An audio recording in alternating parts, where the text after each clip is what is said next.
You're welcome to the Pulse of Africa community. I hope you're doing great today.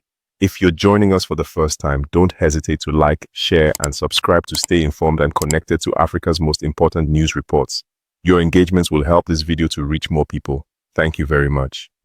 Today we turn to Ibrahim Traoré, leader of Burkina Faso, and a deeply significant address he made to children and families who lost loved ones in the decade-long fight against terrorism.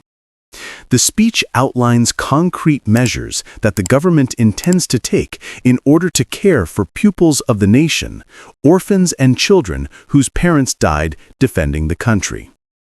To better understand the significance of that address, let's unpack recent developments and explain what this means in practical terms for the children and families affected.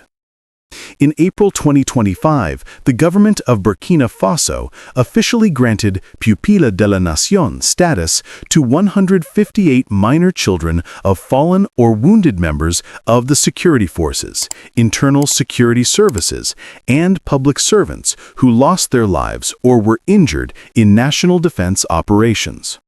This decree formalizes state guardianship for these children, meaning the state assumes responsibility for their welfare. This status entitles them to support in education, healthcare, legal protection, and material aid. The promise made in the speech aligns with ongoing work by ASVOG, the Agency for Support to Widows, Orphans, and War Victims. In March 2025, the agency convened a national conference on psychosocial reconstruction and empowerment of war victims' families, under the high patronage of President Traoré. ASVOG's mandate includes psychosocial support, legal and administrative aid, vocational training, and reintegration. But this speech goes further than formal recognition alone. Traoré pledged concrete structural investments. Among these, the construction, starting 2026, of special schools for pupils of the nation, where orphans will be grouped, supported, and given a holistic education. Provisions for free schooling, free healthcare, and free social services for these children. Plans for social housing, apartments to protect children and widows who may be mistreated or unwelcome in foster families. Agreements with private schools, private health or social services, and private transport providers so that pupils can access services even outside the public infrastructure simply by presenting their card. Inclusion of military-style training in these future schools, for those who desire it, to instill discipline, patriotism, and integrity. If implemented, this represents a major expansion of the welfare net for children affected by the war. Not just symbolic gestures, but long-term institutional support. Under Traoré's leadership, since he took power, his government has emphasized a mix of security, nationalism, and social solidarity. In a country ravaged by years of terrorist violence, many families have lost loved ones, leaving children vulnerable. The Pupils of the Nation initiative is aimed at ensuring these children are not abandoned, but rather supported, educated, and prepared to build the future of their country. It also seeks to send a message: sacrifices made in the defense of the nation will not be forgotten. The state will honor those sacrifices by caring for the next generation.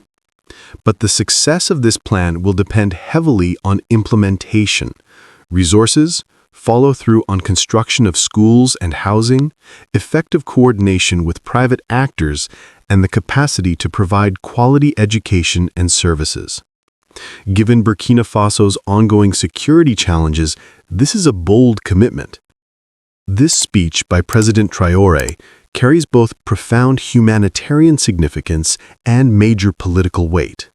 On the one hand, it shows genuine concern and moral responsibility toward children and families who have sacrificed so much, transforming orphans of war into pupils of the nation, giving them a privileged status and promising real investment in their future.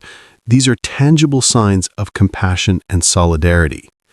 If implemented properly, this plan could provide education, healthcare, stability, dignity, and perhaps eventually hope. For children who lost parents to violence, that could be life-changing. However, statements on paper must become actions.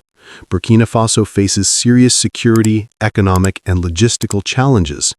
Building new schools and housing from 2026 onward, ensuring free services and tracking all orphans, partnering with private actors, integrating special training, that is a tall order.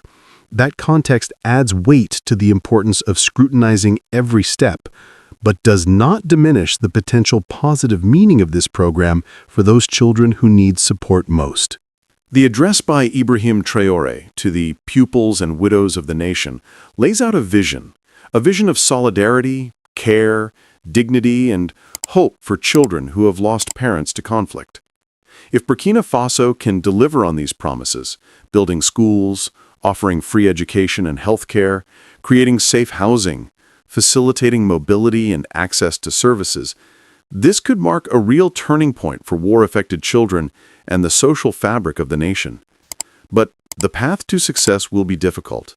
Promises must translate into action, resources must be allocated, and systems must be put in place. The world will watch, and the children will wait. Stay with the pulse of Africa. Don't forget to like, comment, and subscribe so we can keep bringing you up-to-date, human-centered, and honest reporting from across the continent. Thank you for watching.